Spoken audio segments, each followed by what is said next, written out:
Exam ಅನ್ನು ತಗೊಂಡೆ, forest service exam. Forest officer ಆಗಿ ಫಸ್ಟ್ ಅಟೆಂಪ್ಟ್ ಅಲ್ಲೇ ಸೆಲೆಕ್ಟ್ ಆದ. ಅದಾದ ನಂತರನೂ ನಾನು IAS ಆಗಬೇಕು ಅಂತ ಒಂದು ಕನಸು, ಅದನ್ನ ನನಸು ಮಾಡ್ಲೇಬೇಕು ಅಂತ ಒಂದು ಫೈರ್ ನನ್ನ ಒಳಗಡೆ ಇದ್ದೆ. ಆದ್ರೆ ಆ ಮಧ್ಯದಲ್ಲಿ ನನಗೆ ಮದುವೆನೂ ಆಯ್ತು. ಮದುವೆ ಆದ ನಂತರ ನಾನು ಪ್ರೆಗ್ನೆಂಟ್ ಇದ್ದೆ. ಇನ್ನು ಯಾಕೆ ನೀನು IAS ಓದಬೇಕು ಅಂತ ಹೇಳ್ತಾ ಇದೀಯ ಅಂತ ಎಲ್ಲರೂ ಕೂಡ ಹೇಳಿದ್ರು. ಬಟ್ ಆದ್ರೆ ಅದು ನನ್ನ ಕನಸು. ನನ್ನ ಕನಸನ್ನು ನಾನೇ ನನಸು ಮಾಡಬೇಕಾದ್ರೆ ವಿನ ಬೇರೆ ಯಾರು ಕೂಡ ಮಾಡಕ್ ಆಗಲ್ಲ.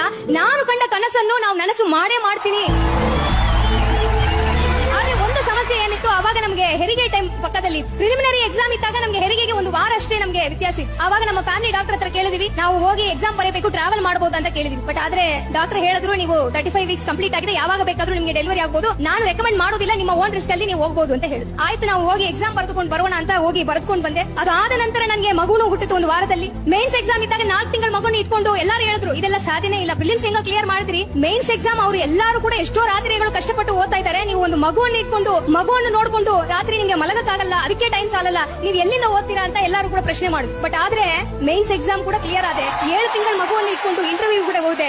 ಇಂಟರ್ವ್ಯೂನು ಕ್ಲಿಯರ್ ಆಗಿ 9 ತಿಂಗಳ ಮಗು ಇದ್ದಾಗ ನಾನು IAS ಅಧಿಕಾರಿಯಾಗಿ ಟ್ರೈನಿಂಗ್ಗೆ ನಾನು ಮಸೂರಿಗೆ ಹೋದೆ. ಆವತ್ತು ಎಲ್ಲರೂ ಕೂಡ ಹೇಳಿದ್ರು, ಹೆಣ್ಣು ಮಕ್ಕಳು ಮನಸ್ಸು ಮಾಡಿದ್ರೆ ಮಾಡಕ್ಕಾಗದೇ ಇರುವ ವಿಷಯ ಈ ವಿಶ್ವದಲ್ಲಿ ಯಾವುದೇ ಇಲ್ಲ ಎಂಬುದನ್ನು ವಿಶ್ವಕ್ಕೆ ತಿಳಿಯಪಡಿಸಬೇಕು ಅಂತ ಒಂದು ಸಂತೋಷ ಆವತ್ತು ನನಗೆ.